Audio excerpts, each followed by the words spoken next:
علیکم ویورز، امید ہے آپ خیریت سے ہوں گے۔ آج کا جو ہمارے پاس ٹاپک ہے وہ ہے اختر حسین جعفری۔ یہ سوال کچھ اس طرح سے آتا ہے ہمارے پاس کئی صورتوں میں۔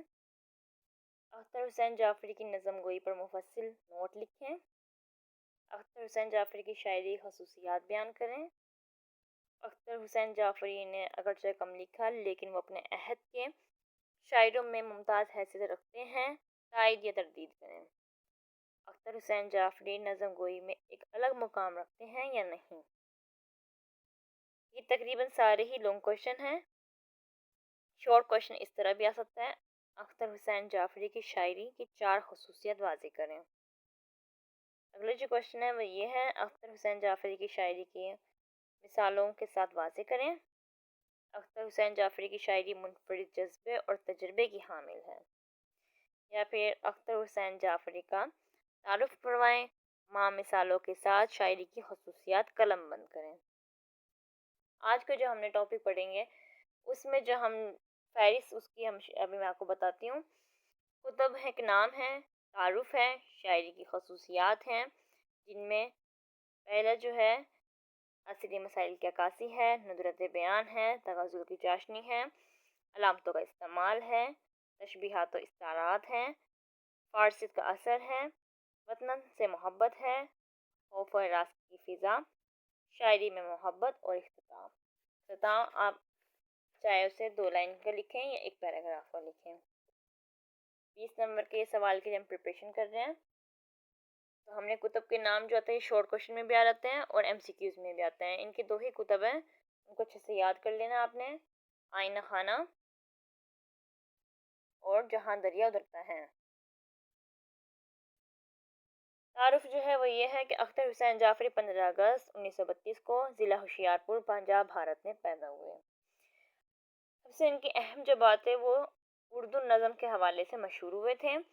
تو ہم یہ کہہ سکتے ہیں کہ ان کے بغیر اردو نظم کی تاریخ مکمل ہو ہی نہیں سکتی۔ ان کے 2 مجموعے ہیں، آئینہ خانہ اور جہاں دریا اترتا ہے۔ آئینہ خانہ ان کی زندگی میں ہی اشاعت پذیر ہوئی، جبکہ جہاں دریا اترتا ہے ان کی وفات کے 1 سال بعد شائع ہوئی۔ آئینہ خانہ کا اگر مطالعہ کریں تو ہمیں ان کی فنکاری، ان کے صناعے کا قائل ہونا پڑتا ہے، اور جہاں دریا اترتے میں ان کا فن اور فکر اپنی عروج پر ملتا ہے۔ اب اگر ہم دیکھیں تو ہمیں ان کی شاعری کی جو خصوصیات ہیں وہ درج ذیل ہیں۔ سب سے پہلے ہم پڑھتے ہیں عصری مسائل کی عکاسی کے بارے میں۔ عصری مسائل کی عکاسی کا مطلب یہ ہے کہ عصر کے اس دور کے مسائل کی عکاسی ملتی ہے ہمیں ان کی شاعری میں۔ اصل میں جو شاعر ہوتا ہے وہ اپنے معاشرے کا اہم ترین اور حساس ترین رکن ہوتا ہے۔ ایک بہت اچھے شاعر جو بلند پایا ہوا ہوتا ہے، جو تاریخ میں اپنا نام رکھتا ہے، اس کے لیے ضروری ہوتا ہے کہ وہ معاشرے کے اثرات قبول کرے اور معاشرے کی ناہمواریوں، ناچاکیوں، آسودگیوں اور ظلم و جبر کے خلاف آواز بلند کرے۔ آواز کس طرح بلند کرتا ہے؟ وہ اپنے قلم کے ذریعے آواز بلند کرتا ہے۔ اس کے ارد گرد کے ماحول میں جو کچھ بھی ہو رہا ہوتا ہے وہ اس کے اثر قبول کر کے اس کے خلاف، اگر ظلم و جبر ہوتا ہے تو اس کے خلاف بغاوت کرتا ہے۔ اگر خوشی کا ماحول ہوتا ہے تو وہ اس خوشی کے ماحول کو ہی اپنی نظموں میں ڈالتا ہے۔ جیسا اسے ماحول میں اثر ہوتا ہے وہ ویسا ہی قلم بند کرتا ہے۔ ٹھیک، تو ہم یہ کہہ سکتے ہیں کہ بھئی ان کی جو شاعری میں ہمیں ہر طرح کی گھریلو ناچاکیوں یا پھر آسودگی، ظلم و جبر، جو بھی ناہمواریاں، ان کے خلاف ہمیں قلم اٹھتا ہوا نظر آتا ہے۔ اس کے علاوہ اختر حسین کا جو تعلق تھا وہ کسی بھی باقاعدہ سیاسی جماعت کے ساتھ نہیں تھا، اور نہ ہی وہ نعرے بازی کے شاعر تھے، بلکہ جو اپنے ارد گرد ظلم و ستم کو دیتے تھے تو ان کے خلاف وہ قلم اٹھا لیتے تھے۔ اس کے علاوہ ان کی جو نظموں میں ہمیں سچائی ملتی ہے، ہمیں تجزیاتی صداقتیں ملتی ہیں، وہ یہ ثابت کرتی ہیں کہ شاعر نے اپنے عہد کے مختلف فکری اور تحریکی رنگوں کا گہرا مطالعہ کیا ہے اور اس کو مطالعہ کر کے اسی رنگ کو اپنی نظموں میں ڈال دیا ہے۔ ٹھیک، اگر ہم دوسرے ان کی شاعری کا دیکھیں تو جو خصوصیت ہے وہ ہے ندرت بیان۔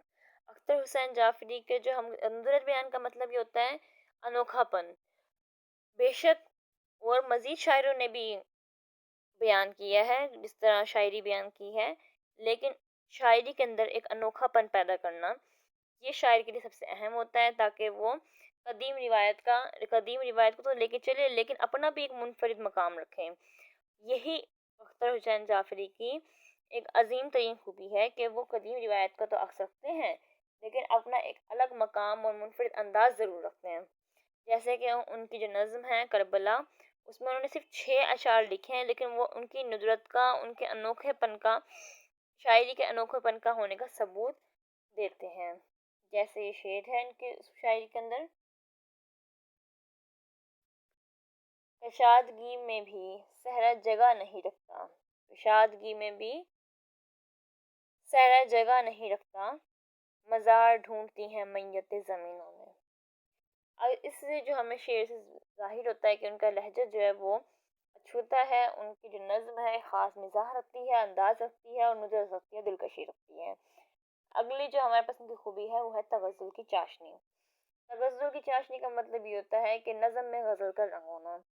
مطلب یہ ہے کہ ہر غزل میں جو ہوتا ہے ایک شعر کے اندر، شعر ایک مکمل آگاہی ہوتی ہے، وہ اپنا مکمل مفہوم رکھتی ہے، شعر میں اپنا ایک الگ مفہوم ہوتا ہے، ہر جو شعر ہوتا ہے وہ الگ الگ مفہوم رکھتا ہے۔ یہ بھی ہو سکتا ہے کہ ایک مصرع مکمل کہانی بیان کر دیں، جبکہ نظم جو ہوتی ہے وہ اپنے موضوع کو لے کے پوری نظم کے اندر وہ سارا موضوع چلتا ہوا آتا ہے، ہر شعر دوسرے سے جڑا ہوا ہوتا ہے۔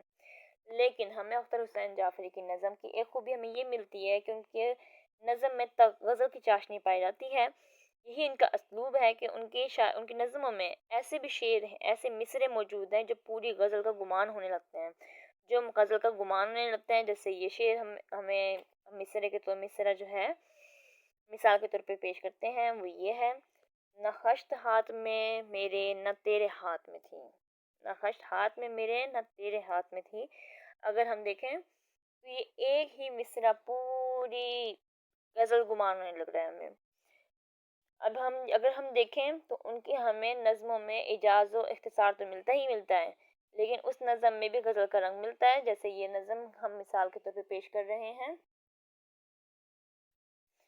بند کمرے گرج چمک، بند کمرے گرج چمک برسات، ابر برسیں گے اور ڈرائیں گے، خوف سے شیلف میں کتابوں کے خشک الفاظ بھیگ جائیں گے۔ اگر ہم اس کا پہلا شعر دیکھیں: بند کمرے گرج چمک برسات، اور پھر دوسرا مصرع ابر برسیں گے اور ڈرائیں گے، ہمیں اس شعر سے ہی مکمل مفہوم سمجھ میں آ رہا ہے۔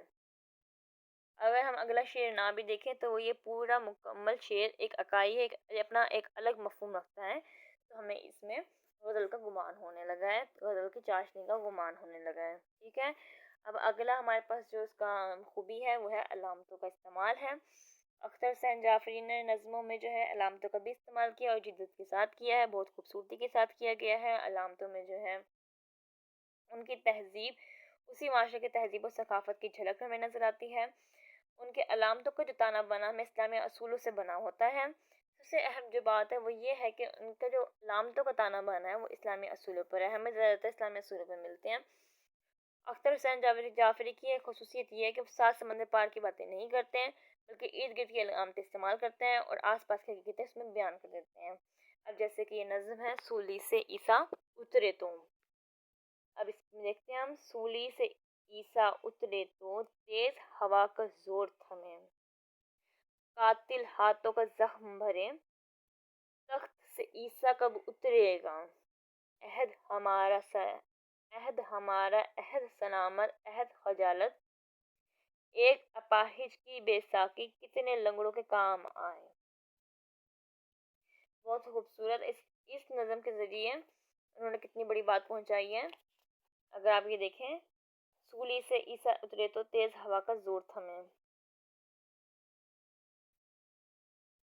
اب یہ جو نظم ہے اس میں علامت کا استعمال کیا گیا ہے، اور یہ علامت جو ہے حضرت عیسیٰ اور اس میں سولی اور یہ سب چیزیں جو ہیں یہ علامت کے طور پر استعمال کی گئی ہیں، اور اس عہد کے بارے میں، ثقافتی عہد کے بارے میں، اور جو اس وقت ظلم و زبر تھا اس کو قلم بند کیا گیا ہے۔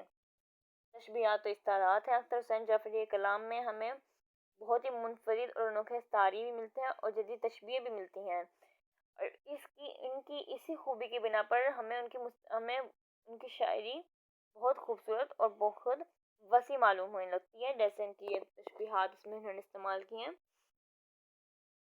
پیام جتنے صبا نے دیے، پیام جتنے صبا نے دیے غلط نکلے، کہا جو موج آب رواں نے جھوٹ کہا۔ پیام جتنے صبا نے دیے غلط نکلے، اب اس میں جو پیام دیے ہیں صبا نے وہ، اور یہ دیکھیں موج آب رواں نے جھوٹ کہا۔ یہ سب جو ہے انداز بیان کا دیکھا، تشبیہات دیکھیں کتنی خوبصورت ہیں، اور شاید کہ آج سے پہلے یہ کسی نے تشبیہات و استعارات میں استعمال نہ کیا ہو۔ اور جعفری کے کلام میں اگر ہم کربلا دیکھیں تو وہ ایک استعارہ ہے۔ ٹھیک، اب اگلا اگر ہم دیکھیں فارسیت کا اثر ہے، اختر حسین جعفری نے زبان اردو کے ساتھ ساتھ کہیں نہ کہیں فارسی کی ملاوٹ کی ہے، اور شعروں کو بہت ہی خوبصورتی کے ساتھ الفاظ و ترکیب کا استعمال کر کے شعر کو بہت خوبصورتی کے ساتھ پیش کیا ہے۔ اب اس میں دیکھیں، یہ کس امید کے رستے پر تو ملا ہے مجھے، یہ کس امید کے رستے پر تو ملا ہے مجھے، عصا بدست کشیدہ نقاب لب بستہ۔ اب یہ جو اگلا جو مصرع ہے یہ فارسی زبان کا ہے، تو اگر ہم دیکھیں تو اس میں اختر حسین جعفری نے سند تلمیح نہیں تلمیح استعمال کی ہے، جو کہ بہت خوبصورت موجود ہے۔ وطن سے محبت ہر ایک شاعر کو ہوتی ہے۔ اردو شاعری میں اگر ہم نگاہ ڈالیں تو بیشتر شاعروں نے کلام میں محبت، وطن سے محبت بھی ظاہر کی ہے۔ اختر حسین جعفری کو بھی اپنے وطن سے بہت شدید محبت تھی، تو اس کے لحاظ سے انہوں نے عوام کو آزاد رکھنے کے خواہاں تھے وہ، تو انہوں نے شاعری میں بھی یہ لکھا ہے، سروتا خواہ گہ اپنی وفا کا سلسلہ، سروتا خواہ گہ اپنی وفا کا سلسلہ، سرکشیدہ اس کی خاطر یاٹ مال اس کے لیے۔ تو اگلے اگر ہم خوبی دیکھیں تو نئی معنویت ہے، انہوں نے الفاظوں کو نئی معنویت عطا کی ہے، اور الفاظوں کے مفہوم کو اور معنی کو بدل کے اپنی شاعری میں بہت خوبصورتی پیدا کر لی ہے۔ اور اس کی مثال اگر ہم دیکھیں تو آئینہ خانہ میں ہمیں جا بجا نظر آتی ہے۔ شاعری میں غم کا عنصر، اختر حسین جعفری نے اپنی شاعری میں تنہائی سے پیدا ہونے والے ذاتی غم کو اس طرح سمویا ہے اور اس کا ایسا خوبصورت فنی اظہار کیا ہے کہ ان کا ذاتی غم وسیع ہو کر کائناتی بن گیا ہے۔ اگر ہم دیکھیں تو وہ غم کی بات بھی کرتے ہیں، اور غم جو ہے نا وہ ان کا اس قدر ہوتا ہے، وہ یہ بتاتے ہیں کہ غم کو سنبھالنے کے لیے صرف ایک انسان جس کا غم ہے وہی ہے، کوئی دوسرا اس کی مدد کرنے والا نہیں ہے، کوئی سننے والا نہیں ہے، تو اس لیے ضروری ہے کہ وہ اپنے کندھوں پر اپنے ہی دکھ اٹھائے، کسی کا انتظار نہ کرے۔ اور یہ موجودہ دور کا سب سے بڑا المیہ بھی ہے۔ اس کے علاوہ وہ روتی آنکھ کو روتی آنکھ کی سرخی کسی کو دکھانا قبول نہیں کرتے، یعنی کہ وہ انا پرست اور خودداری ان میں بہت موجود ہے۔ اگر ان کی شاعری کو دیکھا جائے تو ہمیں خودداری اور انا پرستی بہت ملتی ہے، جیسے کہ اس شعر میں ہے، ایک دیوار کے سائے میں جسم سے دکھ کی کالک دھو لوں، ایک دیوار کے سائے میں جسم سے دکھ کی کالک دھو لوں، سارے شہر سے چھپ کر ڈولوں۔ اگلا جو ہمارے پاس ان کی خوبی ہے وہ یہ ہے، خوف و ہراس کی فضا ہے۔ وہ شاعر جو اپنے ارد گرد ماحول دیکھتا ہے اس کو اپنی شاعری میں اتار دیتا ہے۔ جعفری کے ارد گرد جو ماحول تھا انہوں نے اس کو شاعری میں ڈھال دیا۔ وہ انکار سے اور کرب کی اذیت کی جو کیفیت موجود ہوتی ہے وہ انہوں نے بتایا کہ اس دور کی شخصیت میں شامل ہو گئی تھی۔ اگر دوسری طرف دیکھیں تو وہ کھوئے ہوئے رشتوں کی تلاش میں مصروف رہتے ہیں، اور لیکن ان کھوئے ہوئے رشتوں کی تلاش میں معاشرے کی مخالفت کو بھی دیکھتے ہیں، اور ان کے تضاد کا سامنا بھی کرنا پڑتا ہے انہیں، جس کی وجہ سے ان کی انا جو ہے وہ زخمی بھی ہوتی ہے، اور ڈر اور خوف ان پر غالب رہتا ہے۔ جیسا کہ اس نظم میں دیکھیے، انہوں نے اکثر رات خوف کو استعارہ بنا کر استعمال کیا ہے، جیسے کہ اس نظم کے کچھ مصرے شامل کیے گئے ہیں، رات کے فرش پر موت کی آہٹیں، شب سے ڈرتا ہوں میں، ایک تصویر بے رنگ ہے سامنے جس سے ڈرتا ہوں میں، ایک صورت کے جس کے خد و خال کی میری صبح ہنر سے شناسائی ہے، اس سے ڈرتا ہوں، شب سے ڈرتا ہوں۔ اگلی جو خوبی ہے وہ یہ ہے، وہ ہے شاعری میں خالص محبت۔ ہمیں شاعری میں جو ہے خالص محبت دکھتی ہے ان کی، اور ان کی جو محبت ہوتی ہے اس قدر معلوم ہوتی ہے کہ ایسا لگتا ہے کہ انہوں نے وہ محبت خود کی ہے، سنی سنائی محبت نہیں کی، ان کے یہاں شدت اور والہانہ پن ایسے معلوم ہوتا ہے کہ جیسے وہ خود اس محبت کی گھاٹی سے گزرے ہوں، جیسے کہ بقول احمد ندیم قاسمی کے شاعر محبت کے تجربے سے مسلسل گزرا ہے اور اس لیے اس کے اظہار میں صداقت کا جوہر ہے۔ اس زمانے میں جن کی نظم ہے وہ یہ ہے پرائے درد پر زندہ۔ اب اس کے کچھ مصرے ہم نے شامل کیے ہیں، وہ دیکھتے ہیں۔ تم سے آتی جاتی سانس کا ناطا، تم سے آتی جاتی سانس کا ناطا، تم آتے تھے اور ادھوری نظم پوری ہو جاتی تھی۔ اکثر شعروں میں شاعری جو ہوتی ہے، اکثر شعراء کی جو شاعری میں ہوتی ہے وہ یہی ہوتا ہے کہ محبوب آیا، محبوب سے ہماری شاعری مکمل ہوگی، محبوب آیا تو ہم زندہ ہو گئے، محبوب آ گیا تو ہماری زندگی مکمل ہو گئی، اگر محبوب نہ ملا تو گربان چاک ہو گیا، وہی شاعری بن گئی۔ تو اسی طرح ان کی شاعری میں ہمیں حقیقت پسندی مل جاتی ہے کہ وہ خود اس محبت کے لمحات سے شاید گزرے ہوں۔ اختتام کی طرف آتے ہیں۔ مختصراً جو ہم کہتے ہیں وہ یہ ہے کہ مختصراً اختر حسین جعفری نے اپنی